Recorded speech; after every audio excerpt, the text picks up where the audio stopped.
there's writings about attack and defense, right? I mean, the golfer is the attacker and the architect is the defender, and the golf course is the defense, the castle, whatever it tends to be. And so there, that's since day one has always been part of the conversation about golf.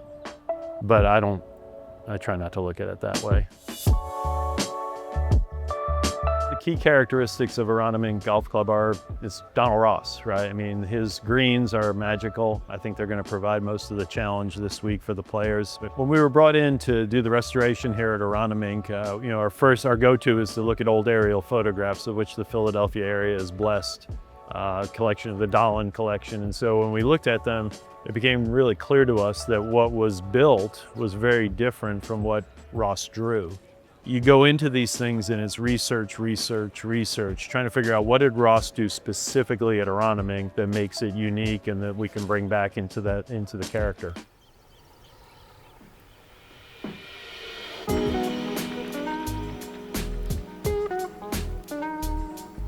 If you were to look at Ross's plans, what he drew, this was one bunker, and that's what was here when we started.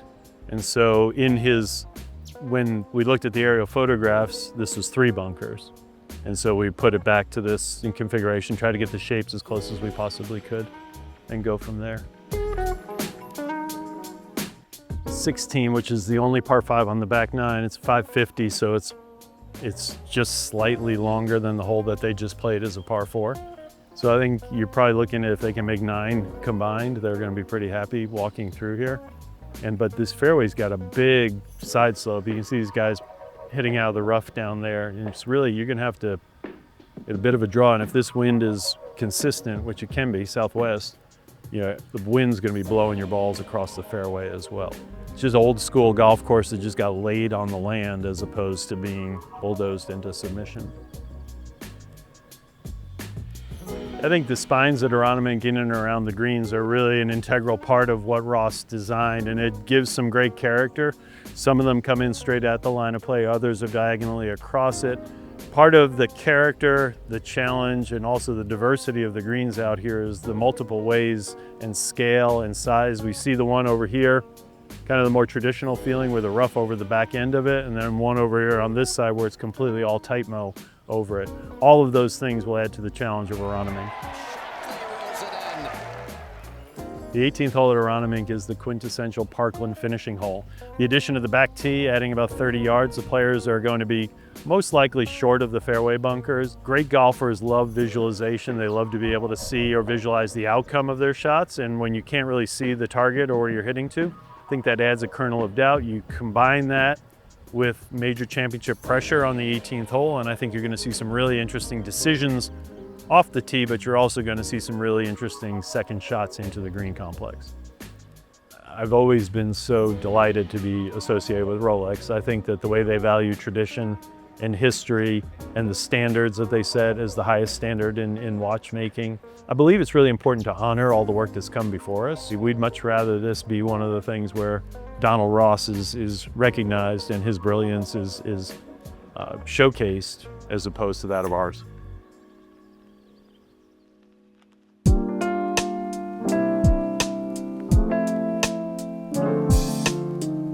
Yeah, so this is our space. Basically, it's an old building that we've converted into something that I feel very comfortable in. A lot of old furniture that's been with me for a long period of time. This wall over here, 60 pencils for my 60th birthday. Drawing our son did when he was much younger, final set list from the last Dead & Company show. Yeah, one of the cool things that I had, you get golf, but you also get opportunities like, this is the torch, well, not like the final torch, but everybody who runs with the torch relay. This was from Rio, gets the honor to pay for keeping it, and so I absolutely did. And so it's one of the cool things that, is in the office.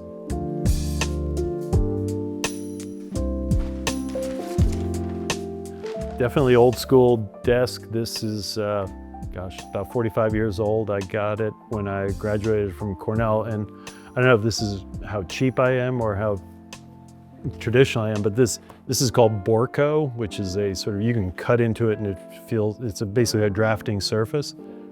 I got this when I was at Cornell, so that was 13, 39 years. Yeah, it's been a long time. The best golf architecture keeps every golfer hopeful and engaged, right? So from the standpoint of, if you build a golf course that's so difficult that people are just, they're no longer hopeful because they just go, I can't play this golf course, then they're no longer engaged in the round of golf. Lost golf balls contribute, balls in the water, you know, the engagement factor goes out the window. So I think we talk a lot about building fun golf courses that keep the golfers engaged in what they're doing. And I mean, looking forward to Aronimink, I think ultimately, you know, it's great to watch the best players in the world challenge any golf course you've been involved in. And obviously the design and everything that we've tried to do is all centered around Donald Ross.